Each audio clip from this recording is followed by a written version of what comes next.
வாசக நேயர்களுக்கு முதற்கண் எனது வணக்கத்தை தெரிவித்துக்கிறேன். இன்னைக்கு எடுத்துக்கொள்கிற தலைப்பு வந்து மூணாம் பாவம், மனம் அப்படின்றது. மனம்னா என்ன? மனம்னா மனசு. மனம்னா வாசனையும் குறிக்கும், மனசையும் குறிக்கும். சார் அப்படி மூணு சொல்லி போட்டீங்கன்னா தான் வாசனை. வாசனை ரெண்டுக்கும் ஒரு வார்த்தையில்தான் சொல்கிறோம்.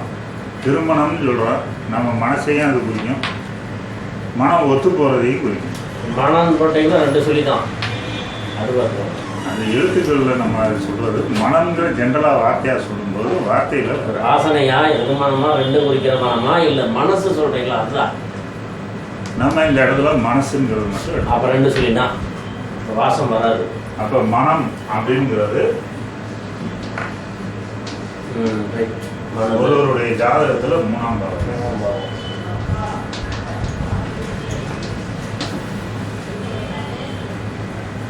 இந்த மூணாம் பாவம்ங்கிறது மூணாம் பாவத்தில் ஒருவருடைய மனசு இருக்குது, ஒருத்தருடைய எழுத்து இருக்குது, நம்மளுடைய ஆவணங்கள் இருக்குது, எல்லாமே இருக்குது.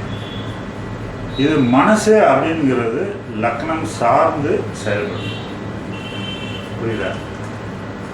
நம்ம இந்த மனசுனால லக்னத்துக்கு ஒரு விளைவுகளை கொடுக்குது. சிலருக்கு மனசு மட்டும் பாதிக்கப்படும். புரியுதா? அவர் சரீரம் பூரா நல்லா இருக்கும், ஆனால் அவர் மனதளவில் பாதிக்கப்பட்டிருப்பார். இப்போ இதை லக்னம் சார்ந்ததுலேயே ரெண்டு ரகமாக எழுதும். இப்போ ஒரு உதாரணத்துக்கு எடுத்துக்கிட்டிங்கன்னா,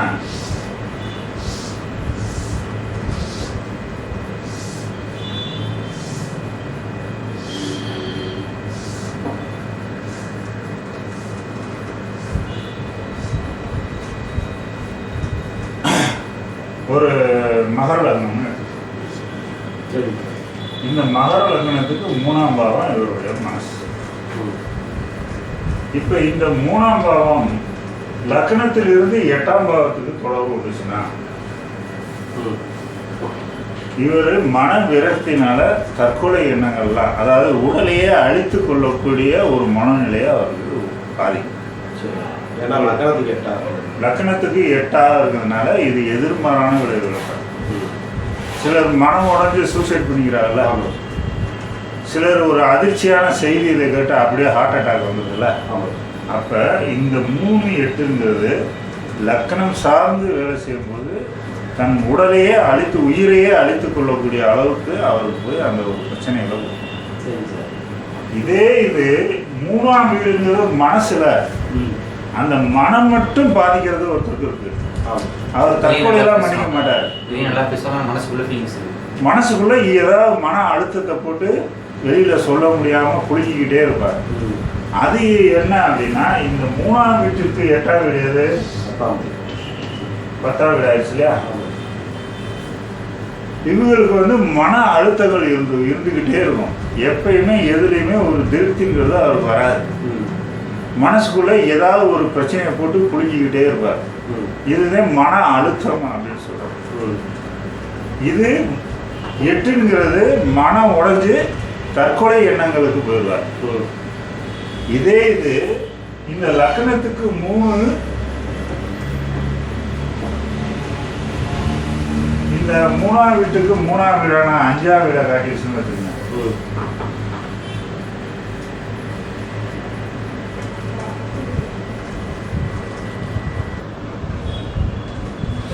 இப்போ இந்த 3ஆம் வீட்டுக்கு 5ஆம் வீடு வரும்போது இங்கே வந்து அறிவு, மனசு ரெண்டுமே இருக்கு. இதை பிரதிநிதியாகிறது 5ஆம் வீடு ஆழ்ந்த அறிவு. அப்போ வந்து என்ன செய்யுது, இந்த மனசும் இந்த ஆழ்ந்த அறிவும் இந்த 8ஓட தொடர்பு இருந்துச்சுன்னா அங்கே மனோநிலை பாதிப்பாக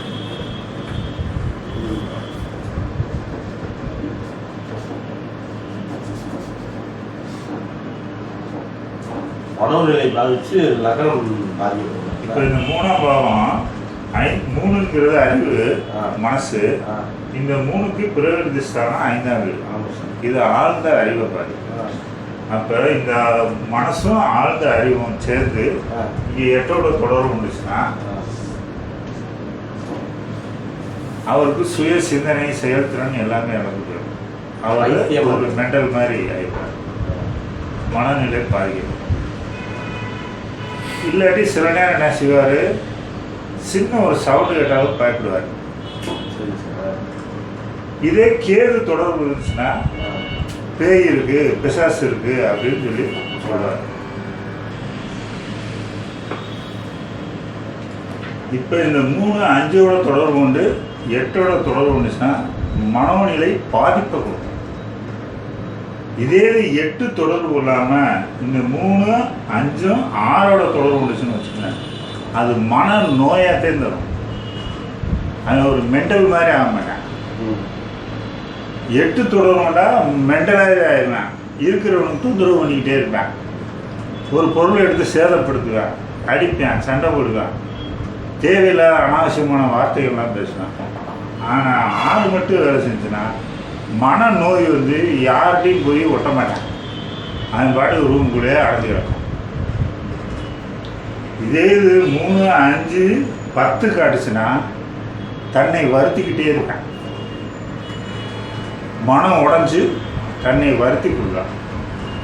சிலருக்கு காதல் தோல்வி ஏற்படுது இல்லையா, அவங்களுக்கும் இந்த 3, 5, 10 வேலை செய்யணும்னு பார்த்தா வாழ்க்கையே இந்த பெண் இல்லாட்டி நம்ம வாழ்க்கையே போச்சுன்னு மனவிரக்தியில் தன்னையே காயப்படுத்திக்கிட்டே இருப்பாங்க.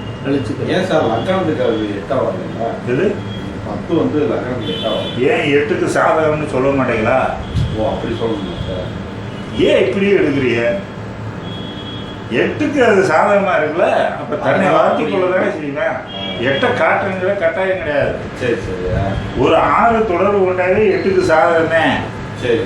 ஏதாவது 8க்குரிய புத்தி வரும்போது அது சிவியர் ஆயிடும். சரி சரி. தொடர்பு இருக்கணுங்கிறதுலேயே அடம் பிடிக்க கூடாது எப்பயுமே. தொடர்புக்கு சாதகமா இருந்தாவே அந்த பாவம் ஆக்டிவேட் ஆகும்ல. சரி சார். ஓகே. 12 பாவத்துல எல்லா பேத்துக்குமே இந்த பாவம் வேலை செஞ்சாதே கல்யாணம் நடக்கும், இந்த பாவம் வேலை செஞ்சாதே குழந்தை பிறக்கும்னா அப்படின்னா நாட்டில் எங்கேயும் போய் எதுவும் நீங்கள் ப்ரெடிக்ஷன் நீங்கள் கொடுக்க முடியாது. சரி சார். அந்த பாவத்துக்கு சாதாரண பாவத்தை கேட்டாலே அது வேலை செய்யாது. அந்த பாவத்துக்கு சாதகமா இருக்கா அதோட முடிச்சுக்கணும். சரி.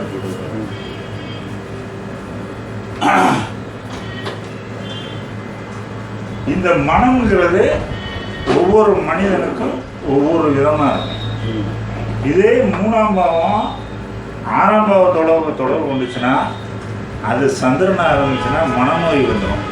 சரி.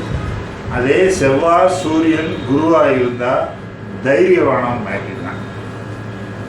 சனி சந்திரனாக இருந்துச்சுன்னா அவர் மனக்குழப்பத்திலேயே அப்படி இருப்பார். சுக்கிரன், புதன் இதெல்லாம் இருந்தால் கொஞ்சம் நல்ல ஜாலி டைப்பாக இருப்பார், விளையாட்டில் கொஞ்சம் ஆர்வம் இருக்கும். இந்த 3ஆம் பாவம் ஒரு மனிதனுக்கு சரியில்லை அப்படின்னா அவர் வந்து தனக்கு கைத்தடி மாதிரி எதையாவது ஒன்று பிடிச்சி தொழிக்கிட்டே இருப்பார். சிலரை பார்த்தா அம்மா இருந்தாலே நம்ம வாழ்க்கை அப்படின்னு அம்மாவை பிடிச்சிக்குவார், சிலர் அப்பா இருந்தாலே வாழ்க்கை, சிலர் அண்ணன் தான் நம்ம வாழ்க்கை, சிலருக்கு இந்த குரு தான் எனக்கு வாழ்க்கை, சிலருக்கு இந்த தெய்வம் தான் எனக்கு வாழ்க்கை அப்படின்னு ஒரு அடமெண்ட்டாக இருக்காங்க இல்லையா, அவங்களுக்கு பூரா சந்திரன், சனி இந்த மாதிரி இருக்கிறவங்க அந்த மாதிரி தான் இருப்பாங்க. எப்பயுமே செல்ஃப் கான்ஃபிடென்ஸ் இருக்காது, அவங்களா சுய முடிவும் எடுக்க முடியாது. இப்போ 3 6ஆம் பாவத்தோட தொடர்பு கொண்டுச்சுன்னா அவர் தைரியம், தன்னம்பிக்கை இதெல்லாம் இருக்கும். அதே 3 6ஆம் பாவம் தொடர்பு இருந்துச்சுன்னா அவர் எழுத்தாற்றல் மிக்கவராக இருப்பார், தன்னம்பிக்கை மிக்கவராக இருப்பார். சூரியன், செவ்வாய், குரு தொடர்பு இருந்துச்சுன்னா தனக்கு கைத்தறியாக எதையுமே பிரயோகப்படுத்தவே மாட்டார், செல்ஃப் கான்ஃபிடென்ஸ் இருக்கும். அவங்களாம் பெரும்பகுதி நாத்தியத்தன்மையாக தான் இருப்பார், தெய்வ நம்பிக்கை, மற்றவர்களோட டிபெண்ட் பண்ணி வாழ்கிறது இதெல்லாம் அவருக்கு பிடிக்காது. எப்பயுமே சுய முயற்சினே அப்படின்ற கான்ஃபிடென்ட் அவர்கிட்ட இருக்கும். சரி சார். ராகு கேது வரும் சார். சூரியன், செவ்வாய், குருவுதான் சொன்னேன், சரி. ராகு கேதுக்கு சொல்லலாம். இந்த 3 கிரகத்துக்கு வந்து நல்ல கான்ஃபிடென்ட் இருக்கும், மற்ற கிரகங்கள்லாம் கான்ஃபிடென்ட் கொஞ்சம் குறைவாக. சனி சந்திரனா வந்தால் ரொம்ப மோசமாக இருக்க மாட்டாங்க. அப்போ 3ஆம் பாவங்கிறது ஒரு மனிதனுடைய செல்ஃப் கான்ஃபிடென்ஸை வந்து அது காட்டுது. அதே லக்ன சப்ளாடு சந்திரன் 3ஆம் பாவ சப்ளாடு சந்திரனா இருந்துச்சுன்னா அவர் ஒரு வார்த்தையை அடுத்தவர்கிட்ட பேசுறதுக்கே பயப்படுவார். உண்டான ஒரு குழப்பாதியாக இருப்பார். என் ஃப்ரெண்டு ஒருத்தருக்கு 1, 3, 8 சேம் பிளானட். நான் ஒர்க்ஷாப் வச்சுருக்கும் போது என்கிட்ட வந்து ஒரு ஸ்பேர் பார்ட்ஸ் வாங்க சொல்லுவார். ஏங்க இந்த ஸ்பேர் பார்ட்ஸ் ஒரிஜினல் தானாங்க அப்படின்னு கேட்பார். ஒரிஜினல் தாங்க. ஒரிஜினல்னு போடுறையே, அந்த ஒரிஜினலுங்கிறது உங்களுக்கு எப்படிங்க தெரியும் அப்படின்னு திருப்பி கேள்வி கேட்பார். அந்த ஒரிஜினலுங்கிறத நான் எப்படி போய் சொல்கிறது? எதை எடுத்துட்டாலும் சந்தேகம் குழப்பத்திலே கேள்வி கேட்பார். கான்ஃபிடென்ட் அவங்களுக்கு இருக்க சரி ரைட். ஒரு கம்பெனியில் ஒரு வண்டி விற்கிறேன்னா ஒரு 50,000 ரூபானா 50,000 ரூபா வண்டி, இந்த வண்டி 50,000 ரூபா பெருமாங்க அப்படின்னு கேட்பார்.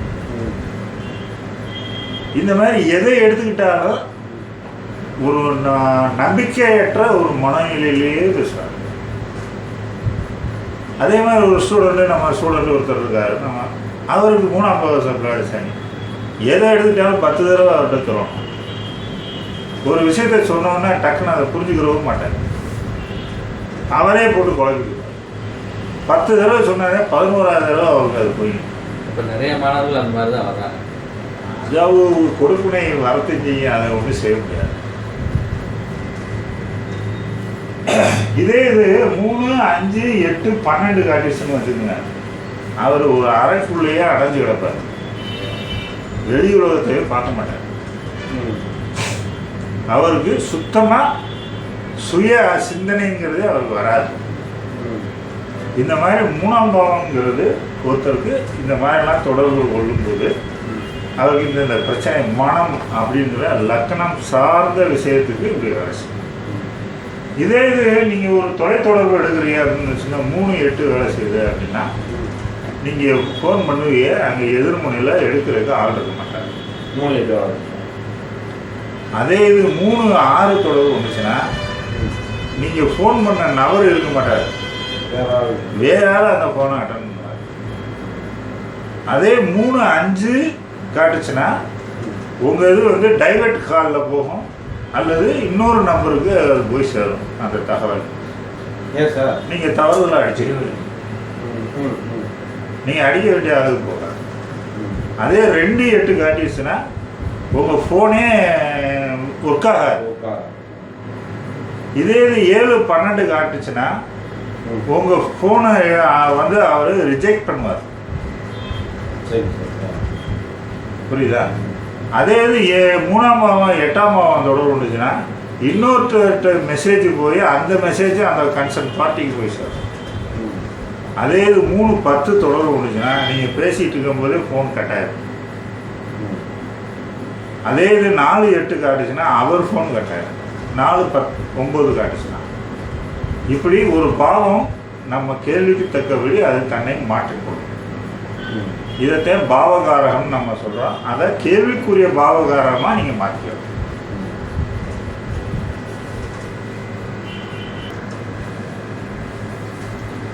இந்த 3ஆம் பாவங்கிறது ஒரு தகவல் தொடர்பையும் குறிக்கும், டாக்குமெண்டேஷனையும் குறிக்கும். பொதுவாக 3ஆம் பாவம் 8ஆம் பாவத்துக்கோ 11ஆம் பாவத்துக்கோ தொடர்பு வந்துச்சுன்னா அவருக்கு எந்த வகையிலையாவது இவருக்கு ஏதாவது ஒரு பிரச்சனைகள் வந்துட்டு. 8ஆம் பாவம் தொடர்பு வந்துச்சுன்னா லக்னம் சார்ந்த பிரச்சனைகள் வரும். எதையாவது ஒரு பிரச்சனையில் இவர் போய் மாட்டிக்கிறார். அதே இது வெறும் 11ஆம் பாவம் காட்டுச்சுன்னா அது ப்ராப்பர்ட்டி, இவருடைய வாகனங்கள், இவருடைய உடைமைகள், எதன் ரீதியாவது இவருக்கு ஏதாவது ஒரு பிரச்சனை வந்துட்டு. அதே இது 9ஆம் பாவம் இவருக்கு 3, 8, 11க்கு தொடர்பு வந்துச்சுன்னா அடுத்தவர் மூலியமாக நம்ம என்னென்ன டாக்குமெண்டேஷன் பண்ணுறோமோ அது கூட நம்மளுக்கு பிரச்சனை வரும். அதனால் 3ஆம் பாவம்ங்கிறது மிக முக்கியமான பாவம். நம்ம மனசையும் குறிக்கும், நம்ம உயிர் பிரியறதையும் 3ஆம் குறிக்கும். அதனால் சனி சந்திரன் வந்தால் அவர்கிட்ட வந்து ஹார்ஸாக எந்த விஷயத்தையும் சொல்லக்கூடாது. ஒரு ஜாதகம் பார்க்க வரும்போது 3ஆம் பாவ புத்தினால சனி சந்திரனாக இருந்துச்சுன்னா அவர்கிட்ட கெட்ட விஷயம்லாம் சொல்லக்கூடாது. சொன்னீங்கன்னா அவர் மனம் உடஞ்சிடுவார். புரியுதா? அதனால் ஜோதிடம் சொல்லும்போதே கவனமாக சொல்லணும். அதே சூரியன் செவ்வாய் குருவெலாம் இருந்துச்சுன்னா நீங்கள் எந்த விஷயத்த சொன்னாலும் அவர் அக்செப்ட் பண்ணிக்குவார். சந்திரன் சனின்னா அப்படியே விரக்தியாகிடுவார். நமக்கு அவ்வளோதான் ரைட் மனம் வைப்பார். அதனால் கவனமாக பிரச்சனை நாட்டு.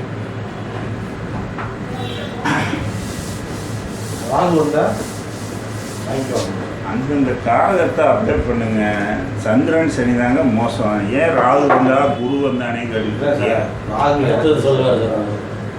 அந்தந்த கிரக காரகத்தை அப்ளை பண்ணுங்க. எந்த பாவம் தொடர்பு அந்த பாவகாரகத்தை அப்ளை பண்ணுங்க. அவ்வளோதானே. சரி, அடுத்து வாசகர்கள் கேள்வி போமா.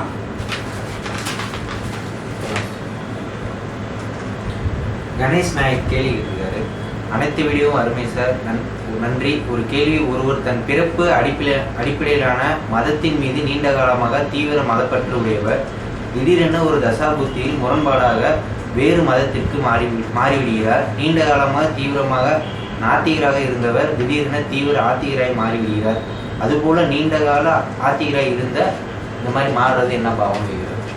இது வந்து ஆத்திகர் நாத்திகராக மாறுறது இது வந்து மனம் சார்ந்தது. இப்போ 3ஆம் பாவமே அவருக்கு மனம்.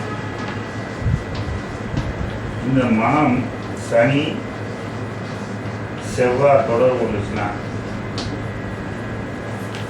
அவர் ஒரு நாத்திகராக இருக்கார். பொதுவாக சனி செவ்வாய் காரகம் வந்து நாத்திகத்தன்மையை குறிக்கக்கூடிய காரணம். இவர் வந்து சாமி இல்லை பூதம் இல்லை அப்படின்னு சொல்லுவார். இதே சனி செவ்வாய் அவர் ஜாதகத்தில் 3ஆம் பாவம் 5 9ஆம் பாவம் தொடர்பு வந்துச்சுன்னா 3ங்கிறது மனசு, 5 6 9ங்கிறது மாற்றங்கள், மனம் மாற்றங்கள், 5ங்கிறது ரிலீஜியன், நம்ம ஜாதி மதத்தை ஒப்பிட்டு இங்கே 5 9 தொடர்பு விடுறதுனால அவருக்கு மத மாற்றங்கள் மன மாற்றங்கள் இதெல்லாம் மதமும் மாறும் மனமும் மாறும்.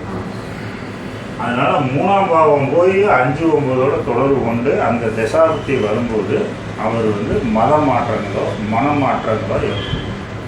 மதம் மாறினார்னா 5 9, மனம் மாற்றம்னா இல்லீகல் தொடர்புல போய் இன்வால்மெண்ட் ஆகிடுவார், அடிக்ட் ஆகிடுவார். காமந்தே வாழ்க்கை அப்படிங்கிற மனநிலைக்கு அவர் போயிடுவார். அதனால் இந்த 5 9ங்கிறது மனம் மாற்றங்களையும் குறிக்கும். அதே 10ஆம் பாவத்தை சார்ந்து எடுத்தீங்கன்னா அது தொழில் பிரேக் ஆகிறது. இது 3ஆம் பாவம் சார்ந்து எடுக்கும்போது இந்த 5 9 மன மாற்றங்களை குறிக்கும். இங்கே 5ங்கிறது காதல் உறவுகளையும் குறிக்கும். அப்போ வேற மதத்து பெண்களை இவர் மனமாழி அவருக்கு திருமணம் முடிக்கிறதுக்கும் அது சாதாரணமான பாவமாக. அடுத்தது சூரியதேவ் பாஸ்கரையா விளக்கம் தரவும். தாங்கள் விளக்கம் தருவது பெரும்பாலும் விருச்சகம் துலாம் லக்னத்திற்கு மட்டுமே வைத்து விளக்கம் தரீங்க. சிம்மம் கடக லக்னத்திற்கு உதாரணமாக ஜாதகம் விளக்கம் தரவும். இந்த கேள்விக்கு பதில் கூறித்தான் ஆக வேண்டும். நடப்பு திசை 6 சனி, புத்தி 5இல் ராகு நடப்பின் அவர் வெளிநாடு செல்வாரா அல்லது மற்றவர்களால் பணம் ஏமாற்றப்படுவாரா? குறிப்பு: 6ஆம் பாவ தசநாதன் 12 சந்திரன் தொடர்பு, 5ஆம் பாவ புத்திநாதன் 3 10 தொடர்பு. இதை பாஸ்கராஜ் வைத்து துல்லியமாக கூற முடியுமா?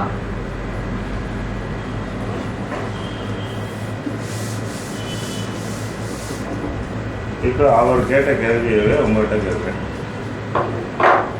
இப்போ வெளிநாடு அப்படின்னு அவர் கேள்வி கேட்கிறாரா? ஆமாம் சார், வெளிநாடு. இது கேள்வி, வெளிநாடு செல்வாரா அல்லது மற்றவர்களால் பணம் ஏமாற்றப்படுவாரா? 2 கேள்வி. வெளிநாடுங்கிற ஒரு கேள்வி இருக்கிறார்.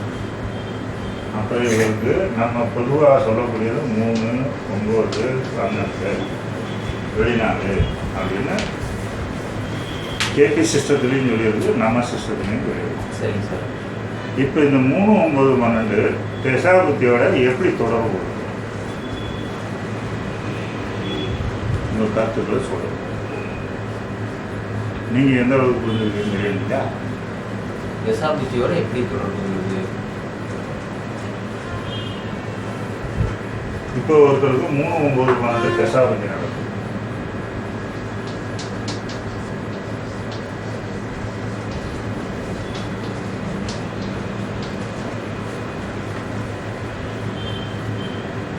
ஒரு வெளிநாடு செல்றதுக்கான வாய்ப்பு இருக்கு. சரி,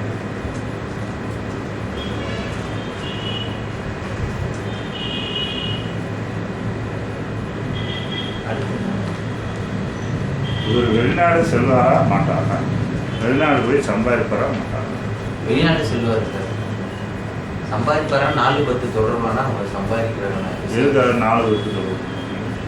3-9ன்றது அவங்க போயிடுறாங்க. தொழில்ன்றது பார்க்குறப்ப 4-10 அதுக்கு விருத்தி பாவம் வாங்கினாலும் அங்கே போன பிறகு நல்லா சம்பாதிப்பாங்க அப்படின்றது நம்ம நாலு விருத்தி பாவம். 9 விருத்தி பாவம் 3-9 விருத்தி பாவமா 4 விருத்தி 3 விருத்தி செய்யும் 9 விருத்தி ஒரு வீடியோவில் வந்து நம்ம 12 பாவங்களாகும். நீங்க வாய தர மாட்டீங்களா? 12 பாவமாக இருக்குது. வேலைக்கு போவாரு சார், ஆனால் சம்பாதனை குறைவான வேலைக்காக போவார். ஏன் 2-8 விருத்தி பண்ணும். 3-9-12 வெளிநாட்டுக்கு கொண்டுட்டு போய் விட்டுடும். 2-8 விருத்தியாக 3-9 இருக்கிறதுனால வருமானம் குறைவுள்ள ஒரு வேலையில் தான் அவர் ஈடுபடுவார். இதை அப்படி எடுக்கக்கூடாது. முதல்ல பெரிய தப்பு பண்ணுறது என்ன அப்படின்னா 3-9-12 கேபியும் சொல்லியிருக்காரு, பாஸ்கரும் சொல்லியிருக்காருன்னு சொல்லிட்டு எல்லாரும் கண்மூடித்தனமாக திசை 3-9-12 காட்டினானே அவர் வெளிநாடு போவார் அப்படின்னு சொல்லிட்டுருக்காங்க. அப்படி சொல்லக்கூடாது. ஒரு வெளிநாடு அப்படின்ற ப்ராசஸ் வந்து ஒரு 3 மாதத்துலேருந்து 6 மாதத்துக்குள்ளே காணும் அந்த ப்ராசஸ். அப்போ ஒரு அந்தரனே ஒரு மனிதனுக்கு வந்து வெளிநாடு போகிறதுக்கு வழிவகும். அந்தரம் 3-9-12 காட்டினாலோ அல்லது இது வெளிநாடு போவார். அந்தரம் வந்து அவருக்கு 2-8 காட்டுச்சுன்னா வெளிநாடு போக மாட்டார். இந்த 2-8 தவிர மற்ற பாவங்கள் காட்டுச்சுன்னா வெளிநாடுக்கு வாய்ப்புகள் உண்டு. இங்கே 2-8 3-9-12 இல்லையா? அப்போ அந்த வெளிநாடு போகிறத அது தடை செய்யுது. புரியுதா? அப்போ இது போக 1, 5, 7, 11 இது கட்டினா இந்த சப்போர்ட் பாவங்கள் இந்த பாவம் 3-9-12க்கு சப்போர்ட் பண்ணும். புரியுதா? அதனால இந்த பாவங்கள் நியூட்ரல் பாவாஸ். புரியுதா? ஒரு திசை 3-9 காட்டிடுச்சுன்னா அவருக்கு 4-10 தடுத்துருச்சு. இப்போ பெரும்பகுதி இன்ஜினியரிங் படித்தவர் வெளிநாடு போகிறாரு. அப்போ அவர் 3-9 திசையை காட்டிடுச்சுன்னா அவர் அங்கே போய் இன்ஜினியரிங் தொழில் எப்படி பார்ப்பாரு? அப்போ அவருக்கு அந்த இன்ஜினியருக்கு நடப்பு திசை 4-10 காட்டுச்சுன்னா இது 3-9 விருத்தி செய்யும்ல. அப்போ ஒரு அந்தரம் 12 காட்டும்போது அவர் வெளிநாடு போவார். அங்கே போய் நல்லா சம்பாதிச்சுட்டு வருவார். அவருக்கு திசை 3-9-12 காட்டுச்சுன்னா அங்கே போய் ஒழுங்காக அந்த இடத்துல வேலை பார்க்க முடியாது. புரியுதா? அப்போ அங்கே போய் தொழில் 10-12-9 அதனால் அடிக்கடி சேஞ்சஸ் கிடைக்கும். கான்ட்ராக்டு ஒப்பந்தங்கள் சரியாக இருக்காது. புரியுதா? அப்போ நம்ம வந்து இப்போ நடக்கிற திசையும் புத்தியும் 10ஆம் பாவத்துக்கு நல்லா இருந்து அடுத்து அதில் ஒரு அந்தரம் வந்து 3-9-12 எப்போ தொடர்புதோ அந்த அந்தரத்தில் அவர் வெளிநாடு போவார். போனதுக்கு அப்புறம் அவர் அங்கே பணிதையும் செய்ய போகிறார். டெய்லி காலையிலையும் சாயங்காலம் வெளிநாட்டுக்கு வந்துட்டு போகிறது கிடையாது. புரியுதா? அதனால் அது வந்து பெர்மனண்ட்டாக ஆப்ரேட் ஆகக்கூடாது. திசை ஒரு அந்தரமாக ஒரு குறிப்பிட்ட காலம் வந்து வேலை செஞ்சுன்னா அந்த டயத்தில் முயற்சி பண்ணாருன்னா கிடைக்கும். எல்லாரும் பண்ணுற தப்பு என்னன்னா திசையும் புத்தியும் 3-9-12 காட்டினாலே அவர் வெளிநாடு போவார் அப்படின்னு ப்ரொடிக்ஷன் கொடுத்து அவர் வெளிநாடு போய் அந்த சிக்கலை அனுபவிச்சு திருப்பி வருவார். புரியுதா? அப்போ திசைங்கிறது 2வது பத்து காட்டினாலே அவர் அங்கே போய் ஏர்னிங் பண்ண முடியும். 4-10 காட்டிங்க 3-9 போகிறப்போ போயிடுவாங்க. 4-10 ஸ்ட்ராங்காக வேலை செய்ய ஆரம்பிச்சிடும். இந்த 3-9-12 திசையாகவே காட்டுறதுனால அவங்க போனாலும் அங்கே வேல்யூ கிடையாது. அங்கே போய் அவர் சம்பாதிக்க முடியாது. மாற்றி எடுக்கிறது இது வித்தியாசம். அதுதான் நம்ம திசா புத்தியாக அடாப்ட் பண்ணுறத வந்து மிஸ்டேக் பண்ணுறோம். ஒரு கேள்வியை புரிந்து கொண்டுங்க நம்ம வந்து இயக்கணும். ஒரு செயல்படணும். அந்த கேள்வியே புரிஞ்சுக்கல அப்படின்னா நம்ம கொடுக்குற ப்ரொடிக்ஷன் ஃபெயிலியர் கண்டிப்பாக வரும். புரியுதா? அப்போ இந்த பைலட்டு ஏர் ஹோஸ்டல்ஸ் இவங்கெல்லாம் அவங்களுக்கெல்லாம் 3-9ஆம் பாவம் 10ஆம் பாவத்தோட கனெக்டிவிட்டி இருக்கும். அவர் தொழிலே அது 3-9 பயணம் தான். அவர் இன்னைக்கு காலையில் ஒரு இடத்துல ஏறுவார், இன்னொரு கண்ட்ரிக்கு போவார், அங்கேருந்து இன்னொரு கண்ட்ரிக்கு போவார், இப்படி சுற்றி அடிச்சுட்டு 24 ஹவர்ஸில் திரும்பி வீடு வச்சுருவார். புரியுதா? அது வந்து அவருடைய பைலட்டு தொழில், டிரைவராக போகிற தொழில் வந்து 3-9 ஆகும். நம்ம வந்து டெய்லி போகல, ஒரு தடவை இங்கேருந்து போக போகிறோம், 3 வருஷம் கழிச்சு திரும்பி வரப்போகிறோம். புரியுதா? இந்த 3-9 இதே 4-10 இருக்கிறப்ப நல்லா பெரிய அந்தஸ்தா ஒரு இடத்துல வேலை பார்ப்பாங்க, ஒரு ஐடி கம்பெனி நிறுவனம் இந்த மாதிரி அப்படின்றது. இப்போ ஃபாரின் போனாலும் அவங்க அந்த ஒரு தொழிலுன்ற ஒரு அந்த 3-9ங்கிற பாவம் போய் 2-6 கனெக்டிவிட்டி இருந்தாலே அவர் அந்த கம்யூனிகேஷன் ஃபீல்டில் போய் வேலை ஆகும். புரியுதா? நீ எடுக்கிறது தப்பாக எடுக்கிற. 3-9 10-3-9 தொடர் விட்டா அவர் எந்த ஐடி ஃபீல்டு வேலை ஆக முடியாது. அது ஓகே சார். 10-3-9 3-9ஆம் பாவம் தொழில், அது தகவல் தொடர்பு சார்ந்த தொழில். அது போய் 10ஓடையோ 6ஓடையோ 2ஓடையோ தொடர்பு இருந்துச்சுன்னா அதன் மூலம் அவருக்கு ஏர்னிங்ஸ் வரும். புரியுதா? சரி சார். நான் ஒரு திசையை எடுக்கிறது நிலையான விஷயங்களை திசை தீர்மானிக்கிறது. ஏன்னா திசை இங்கே 3-9-12 காட்டுறதுனால அங்கே போனால் அந்த விஷயம் வந்து நடக்காது. இதே இது இங்கே 9 வேலை செய்யறதுனால வெளிநாட்டு வாழ்க்கையில் போய் அங்கே போய் சிரமப்படுவார். இதே உள்நாட்டில் இருந்தாங்கன்னா இந்த 9-12ங்கிறது 10க்கு 12 இல்லையா? 9 10க்கு பிறகு 12 கிடையாது இல்லையா? அப்போ உள்நாட்டில் பணிமாற்றங்கள் நிகழும். புரியுதா? புரியுது சார். அப்போ பணிமாற்றம்னு எடுக்கிறது வேற, வெளிநாடுன்னு எடுக்கிறது வேற. பணிமாற்றம்ங்கிறது 12ஆம் பாவம். அதனால அந்த 12ஆம் பாவம் வந்து செயல்படும் போது அவர் இங்கே உள்ளூரில் பணி மாறுவார். ஒரு வெளிநாட்டில் போய் ஒருத்தர் வேலை ஆகுறாருன்னா அவருக்கு அந்த 3-9 வேலை செய்யக்கூடாது. புரியுதா? அப்போ திசையை எப்போ எடுக்கணும், புத்தியை எப்போ எடுக்கணும் அப்படின்னு கவுன்சில். இப்போ ஒரு உதாரணத்துக்கு சிலர் வந்து கேள்வி கேட்பாங்க, நான் சுயதொழில் செய்ய போகிறேன், நல்லா இருக்குமான்னு கேட்பாங்க. ஒரு ஜோதிடர் என்ன செய்யணும்? இப்போ நடக்கிற புத்தியை வச்சுக்கிட்டு 2010 காட்டுது, சுயதொழில் பண்ண நல்லா இருக்கு. அந்த புத்தி முடிஞ்சோன்னா அடுத்த புத்தியில் படுத்துக்கிறோம்ல. அப்போ சுய தொழில்ங்கிறது என்ன? ஒரு லாங் ப்ராசஸ். அப்போ அதுக்கு திசை சப்போர்ட் பண்ணாதே நீங்கள் ஓகே பண்ணணும். திசை சப்போர்ட்டிவாக இல்லை அப்படின்னா ஓகே பண்ணோம்னா அவன் மாட்டிக்கலாம். Okay sir. சரி, இதே இன்னொரு டவுட். இப்போ 3-9 சொல்கிறீங்க, 3-9 2-10 தொடர்பாகி அவங்க ஃபாரின் போனால் நல்லா சம்பாதிப்பாங்க. நான் சொன்னது நீ தப்பாக புரிஞ்சுருக்க. 3-9 வந்து 2-10 தொடர்பு விட்டா அவர் ஒரு பைலட்டாவோ டிரைவராகவோ போவார். அந்த ஒரு விஷயத்துக்கு மாறி மாறி. ஓகே. வெளிநாடு போகிறது லக்கணம்ப்பா. சரிங்க சார். புரியுதா? நீ வண்டியை விட்டு வெளிநாட்டுக்கு நீ அனுப்பல, நீ நீதான் போக போற. அப்போ உனக்கு 3-9-12க்கு சாதகமா இருக்கணும். லக்கணத்தில் இருந்து 3-9-12 வேலை செஞ்சா நீ இந்த இடத்த விட்டு பயணமா முடியும். புரியுதா?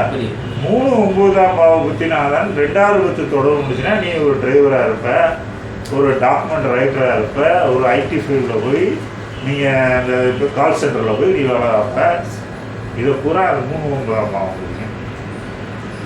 அப்போ நம்ம கேள்வியே ஒழுங்காக புரிஞ்சுக்கிறல அப்படின்னா நம்ம அப்ளை பண்ணும்போது அங்கே முரண்பாடு. ஒரு திசை என்பது நிலையான விஷயங்களை குறிப்பிட முடியும். புரியுது சார். புரியுது சார். இதுக்கு அதுக்கு வித்தியாசம் புரியுது. ஒருத்தர் கல்யாணம் பண்ணி குடும்ப வாழ்க்கையெல்லாம் நல்லா இருக்குன்னா அது ஒரு லாங் ப்ராசஸில் ஃபேமிலி லைஃப். அப்போ அதுக்கு திசையை எடுத்து நீங்கள் அப்ளை பண்ணணும். ஓ சரிங்க சார். புரியுது சார். இந்த மாதிரி விஷயத்துக்கு அது ஓகே. திசாபுத்தின்றது ஒரு ஜங்ஷன் மாதிரி. அதுவே நம்ம லைஃப் ஸ்டைலில் ட்ராக் மாற்றி அனுப்புறது. Okay sir. புரியுதா? அங்கே போய் இவங்க நிலையா வேலை பார்க்கறதுனால அந்த 3-9ன்றது அங்கே அனுப்பி விட்டு, ஆனால் அங்கே பிரச்சனைகளை கொடுக்க ஆரம்பிச்சிடும். அவங்க வேலை மாற்றி வெளிநாடுலாம் போவார், அதில் போய் அங்கே போய் இருக்க முடியாது. புரியுது. அது எப்போ போவாருன்னா அதுக்கு ஒரு ப்ராசஸ்ன்றது 3 மாதம் அந்தரன்ற ஒரு டைம். Okay sir. அடுத்தது மோகன் ஜெயபால் ஐயா, தங்கள் பதிவு சூப்பர். பாரம்பரிய ஜோதிடத்தில் மக்களை பெரிதும் அச்சுறுத்தும் பாதகாதிபதி தோஷம், மாரகாதிபதி தோஷம், கலசர தோஷம் முதலியன பாஸ்கர முறையில் எவ்வாறு கையாளப்படுகிறது என்பதை உதாரணம் மூலம் விளக்குமாறு கேட்கிறேன். தோஷங்கிறது நல்லா இல்லைன்னு சமஸ்கிருதத்தில் சொல்லிட்டாங்க. தோஷம்னு ஒன்று என்னையோ ஒன்று நடக்க போகுது அப்படிங்கிறது பொருள் அல்ல. நம்மளுக்கு அந்த கேள்விக்குரிய பாவம் அங்கே சிறப்பாக இருக்குது, சிறப்பு இல்லை அப்படின்னு சொல்கிறது யோகம் தோஷம் சொல்கிறது. அதனால் அந்த சமஸ்கிருத வார்த்தை வச்சுக்கிட்டு நம்ம வந்து புலம்பக்கூடாது. இதில் சில அறிவுஜீவிகள் இது சுத்த ஜாதகம் அசுத்த ஜாதகம் இருக்காங்க. என்ன சுத்த ஜாதகம் அசுத்த ஜாதகம்? இவன் வெறும் கிரக அடைவுகளை விட்டு இவங்க வந்து சொல்லிக்கிட்டு சரியாகுமா? அப்படி பார்த்தீங்கன்னா ஒரு குறிப்பிட்ட லக்னத்துக்கு சுத்த ஜாதகம்னு சொல்கிறேன். அந்த சுத்த ஜாதகத்தில் பிறந்தவங்க பூரா எல்லாம் லைஃப் நல்லா இருக்கா? என் ஜாதகம் சுத்த ஜாதகம் சார். ஆ, லைஃபே ஒரு சத்தமாக சொல்லுங்க. அவர் ஜாதகம் சுத்த ஜாதகம் தான் சார், லைஃபே ஒன்றும் சரி அப்படிங்கிறது. இதெல்லாம் மொட்டை பலன். அதாவது ஜோசியர்கள் வந்து வர்றவங்களை வந்து கேள்வி எங்க விடாத அளவுக்கு முரட்டடி அடிக்கிறது. அதெல்லாம் சரிப்பட்டு வராது. அந்த மாதிரி யோகம் தோஷம் எழுதக்கூடாது. சார்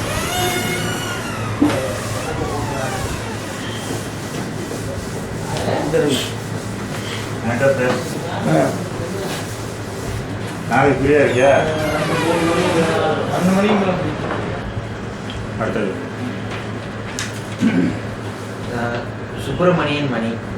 ஜோதிடாசன் திரு பாஸ்கரன் அவர்களுக்கு ஒரு ஊரின் சூரிய உதயம் அந்தந்த ஊரின் அச்சம்சம் ரேகைக்கு ஏற்ப கணிக்கப்படுகிறதா? அவ்வாறு எனில் ஒரு குறிப்பிட்ட ஊரின் அச்சம்சம் கொண்ட சூரிய உதயம் கணிப்பது எப்படி என்பதை உதாரணம் கொண்டு விளக்குமாறு தங்களை அன்புடன் கேட்டுக்கொள்கிறேன். சூரிய உதயம் கால்குலேஷன் பண்ணுறதுக்கு என்னுடைய தயார் கணக்கு அட்டப்பணையில் அதை பற்றி விவரங்கள் கொடுத்துருங்க. நீங்கள் அதை பயன்படுத்திங்க. அதெல்லாம் எழுதுனா ரொம்ப டைமிங் ஆகும். வேறு ஏதாவது வேலுன்னு ஒருத்தர் ஒரு கேள்வி கேட்டிருக்காரு. நான் கேபி ஆல்ரெடி நான் படிச்சிருக்கேன், கிருஷ்ணமூர்த்தி பദ്ധதி. இப்போ நான் உங்களோட ரூல்ஸையும் சேர்ந்து நான் யூஸ் பண்ணுறேன். யூஸ் பண்ணுறப்ப வந்து சப்ளாட் யூஸ் பண்ணுறப்ப எனக்கு ரொம்ப அக்யூரேட்டாக வருது அப்படின்றத அவர் சொல்லியிருக்காரு சார். உங்களோட புக்கில் வந்து 1, 2, 3 நான் படிச்சிருக்கேன்.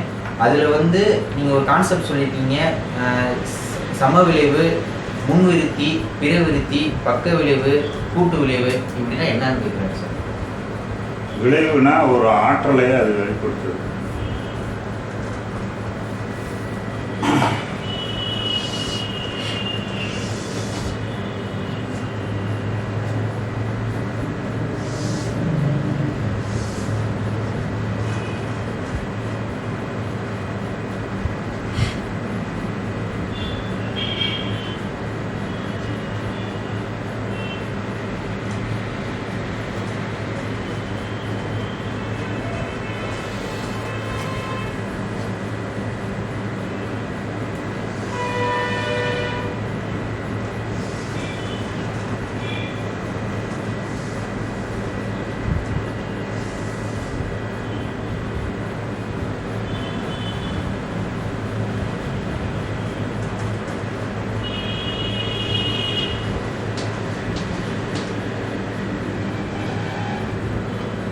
இது வந்து மகள கவனம்.